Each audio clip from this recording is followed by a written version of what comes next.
আসসালামু আলাইকুম বন্ধুরা, আপনারা সবাই ভালো আছেন তো? আমি তো খুবই ভালো আছি। আজকে যে রেসিপিটা নিয়ে আপনাদের সাথে এসেছি সেটা খেতে যতটা ভালো, বানানো খুবই সহজ। তো চলুন শুরু করা যাক। তো প্রথমে যে সমস্ত উপকরণগুলো আমি নিয়ে নিয়েছি সেগুলো হলো সেদ্ধ আলু কুচি করে রেখেছি, আর মুরগির মাংস কুচি কুচি করে ধুয়ে রেখেছি। এরপর টমেটো কুচি, পেঁয়াজ কুচি, আদা কুচি কুচি করে কাটা, কাঁচা লঙ্কা কুচি, শুকনো লঙ্কা কুচি।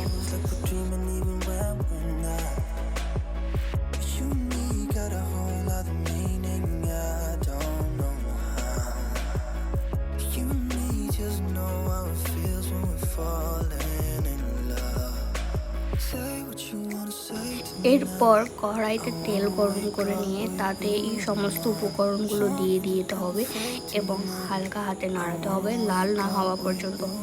এরপর পরিমাণ মতো নুন, হলুদ গুঁড়ো, ভাজা মশলা এবং কিছুটা গরম মশলা দিতে হবে। এবার এটাকে নাড়তে হবে।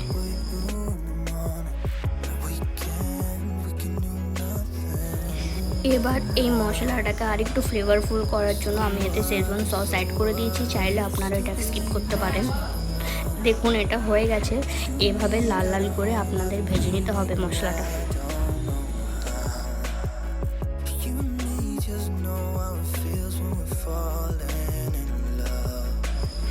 এবার সিঙ্গাড়া করার জন্য আমি আগে থেকে ময়দা মেখে রেখেছিলাম। এবার এটাকে আমি এভাবে শেপ দিয়ে দিচ্ছি। চাইলে আপনারা অন্য রকমভাবেও শেপ দিতে পারেন।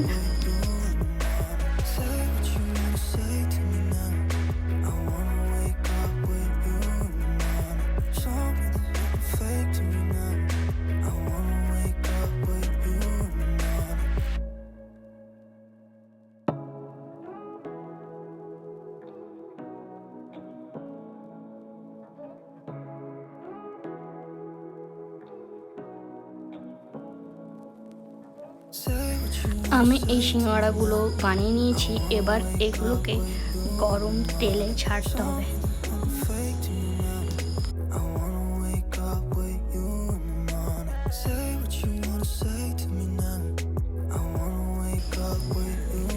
দেখুন এখানে আমাদের সিঙ্গাড়া ভাজা প্রায় কমপ্লিট হয়ে গেছে।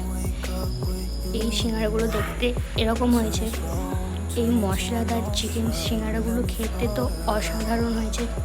এবার আপনারা নিজেদের বাড়িতে ট্রাই করে নিতে পারেন এরকম সুস্বাদু সিঙ্গাড়া। আমাদের ভিডিওগুলো ভালো লেগে থাকলে অবশ্যই আমাদের চ্যানেলটি সাবস্ক্রাইব করে দেবেন।